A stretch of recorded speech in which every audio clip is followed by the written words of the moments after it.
중국의 내해와 정책, 이제 한반도까지 뻗쳤습니다. 중국은 그동안 특정 해역을 자신의 앞바다처럼 취급하고 통제하려는 전략을 펼쳤는데요. 이미 남중국해에 다수의 군사기지와 인공섬을 건설, 영유권을 주장한 바가 있지요. 주권을 가진 국가라면 도저히 용납할 수 없는 침략 행위인데요. 이제 그 야욕을 확장해 서해뿐만 아니라 동해까지 넘보고 있습니다. 참다 못한 대한민국은 실질적 대응에 돌입, 실제로 제7 기동함대 구성에 속도를 내고 있는데요. 이제는 질적 우위뿐만 아니라 양에서도 중국의 위협에 맞설 수 있을 만큼 몸집을 키우고 있었습니다. 그런데 최근 대한민국 해상전력의 핵심 제7 기동함대를 이빨 빠진 호랑이로 만드는 어처구니 없는 일이 벌어지고 말았습니다. 원래의 계획대로라면 2025년 대한민국의 제7 기동함대는 전 세계적으로 비교할 대상이 없는 수준의 강력한 화력을 갖출 예정이었습니다. 이 함대의 본연의 임무는 방어로 위험 지역으로 신속히 파견되어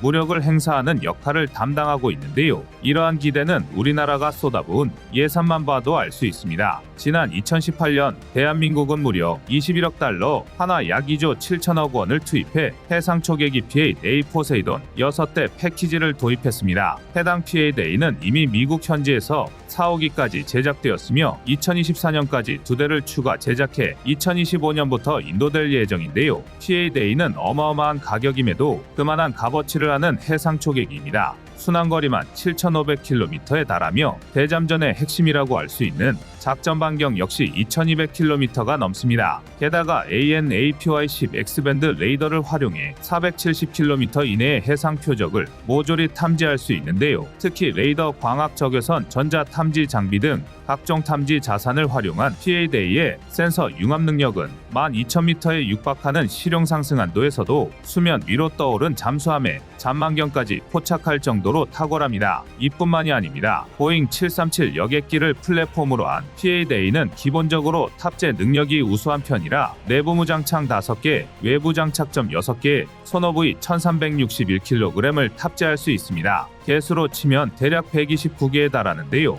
여기에 적 포착 시 선제 대응이 가능한 AGM-84D 지하푼, AGM-84HK 슬램-ER, LRASM부터 다수의 경어뢰, 재래식 폭탄, LGB, 제이담 등을 탑재할 수 있습니다. 이쯤이면 바다를 주 무대로 한 작은 폭격기 수준입니다. 현재 전 세계 어디를 뒤져봐도 현재 P-8A 포세이돈을 능가할 해상 초계기는 없습니다. 여기에 우리 군은 P-8A를 인도받은 뒤에 한반도의 작전 환경에 맞게 일부 사양을 업그레이드할 예정이었습니다. 당연히 P-8A 포세이돈은 대한민국 수중 킬체인의 핵심 전력으로 분류되고 있는데요. 수중 킬체인이란 잠수함이 미사일을 발사하기 전에 이를 사전에 탐지하고 선제적으로 타격할 수 있는 능력을 말합니다. 제대로 된 잠수함 전력이 없는 북한은 물론 이미 핵탄두 SLBM을 확보했으며 갈수록 핵잠 기술을 고도화시키는 중국에 대응하기 위해선 반드시 확보해야 할 능력입니다. 2018년 사업을 진행한 만큼 우리 군은 2021년부터 예하 부대를 창설하는 등 준비 작업을 해왔고 P-8A만 인도되면 당장이라도 운용을 시작할 수 있도록 준비된 상태인데요. 그런데 최근 P-8A 포세이돈에 대한 분통 터지는 소식이 들려오고 있습니다. P-8A가 이착륙할 포항공항의 활주로가 지나치게 좁다는 점이 밝혀진 것이죠. 포항공항의 공간 부족 문제는 처음부터 지적되어 온 내용인데 이제는 활주로 규격 문제까지 대두되면서 오버런의 가능성까지 제기되고 있습니다. 자동차가 주행 속도에 따라 일정 구간의 제동거리가 필요하듯 항공기 역시 마찬가지입니다. 그리고 기체가 무거울수록 활주로의 길이 또한 더욱 길게 확보되어야 하는데요. 물론 포항공항은 이미 민간공항으로 운영되고 있는 데다 P-8A의 플랫폼인 보잉 737기종도 무리 없이 취항하고 있습니다. 하지만 이건 민간의 영역에 한해서입니다. 현재 포항공항에 취항하고 있는 국내 여객선은 737-800 모델로 최대 이륙 중량 시 필요한 활주로 거리는 2,300m입니다. 반면 포항공항의 활주로 규격은 폭 46m, 길이 2,133m에 불과합니다. 그럼에도 해당 여객기는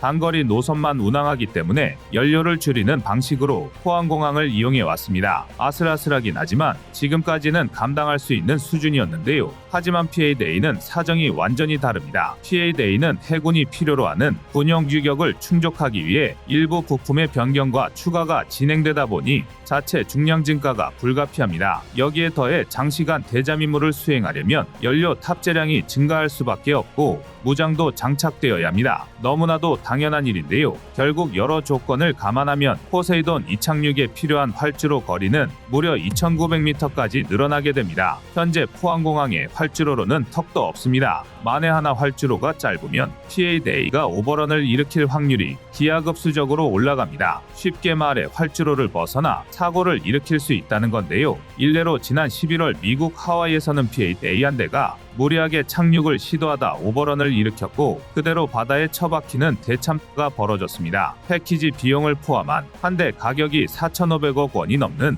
PADA를 눈앞에서 날려먹은 셈입니다. 결국 해군이 지금 상태로 PADA를 포항에 배치하기 위해서는 무장과 연료를 줄여 운영할 수밖에 없는데요. 작전 능력 하락은 당연한 수순이고 해군과 공군 전체의 전력 감소는 물론이고 해상 초계기의 효율적인 운영에도 지장을 줄 수밖에 없습니다. 그리고 더 큰 문제는 이러한 운용 제한이 대중국 전략에도 심각한 차질이 발생할 수 있다는 것입니다. 중국은 한반도 동해와는 해안선이 맞닿아 있지 않습니다. 그럼에도 동해를 작전구역으로 구분하여 자국 군함을 파견하고 있으며 지난 2018년에는 북한의 나진항을 장기 임대하기도 했습니다. 이러한 움직임은 중국의 동해 진출을 위한 것으로 미국과 일본을 압박함과 동시에 어장을 늘리고 북동부 지역의 물류 이동을 개선하기 위해서로 해석할 수 있습니다. 특히 주목되는 점은 동해에 전개하고 있는 함대의 구성입니다. 일반적인 경우 만재 배수량 4,050톤 규모의 다목적 호위함 공호사의 영을 주로 배치하지만 종종 단 8척만 보유한 최신의 구축함 공호호영까지 모습을 드러냅니다.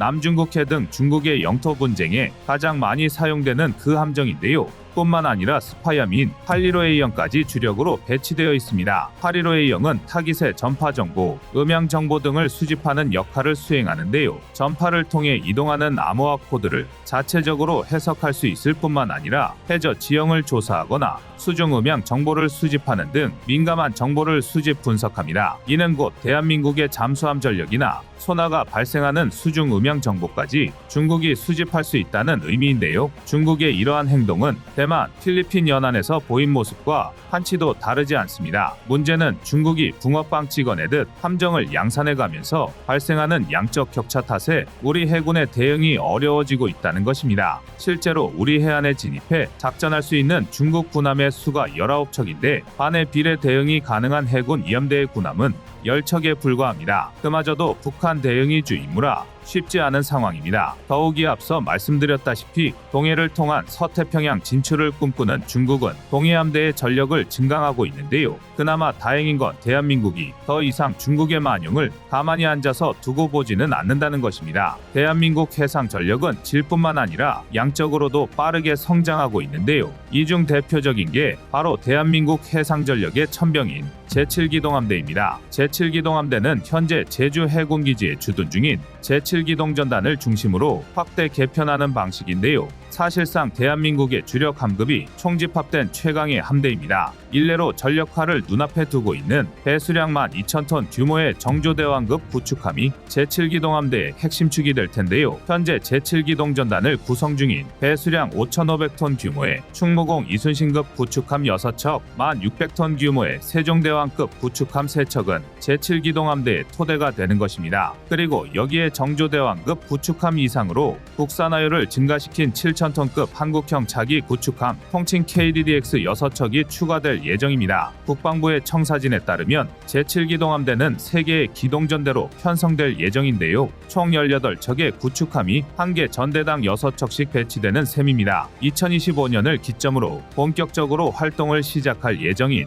제7기동함대의 화력은 단일 함대 기준으로는 전 세계에서 비교할 대상이 없는 수준이죠. 그러나 대한민국 제7기동함대 본연의 임무는 공격이 아닌 방어입니다. 대한민국의 호위함, 초계함, 유도탄 고속함이 연안을 방어하며 시간을 끄는 사이 재빨리 위험지역으로 파견되어 무력을 행사하는 역할입니다. 여기서 끝이 아닙니다. 지금 당장은 제7기동함대의 기함이 독도급 상륙함이 기함을 맡게 되지만 장기적으로는 대한민국의 항공모함이 제7기동함대를 이끌게 됩니다. 물량으로 승부하는 중국이라 해도 이 정도 수준의 함대와 동해나 서해에서 맞붙는 것은 상당한 부담일 수밖에 없습니다. 다만 전술의 뜻 걸림돌은 PA-4 포세이돈의 활주로입니다. 과거 중국의 잠수함 전력은 미국에 비해 절대적 열세로 평가됐지만 지금은 완전히 다른 군대라 봐도 무방할 정도입니다. 이미 남중국 해바다 깊은 곳에는 일명 해저 만리장성으로 불리는 해저 탐지 네트워크를 건설한 상태로 소음을 거의 내지 않는다는 미국의 핵잠수함도 이 구역엔 함부로 접근하지 못하고 있습니다. 대만 해협에서의 미국의 억지력이 떨어진 지금 대잠수함전의 핵심 중 핵심인 해상 초계기가 제 역할을 다하지 못한다는 것은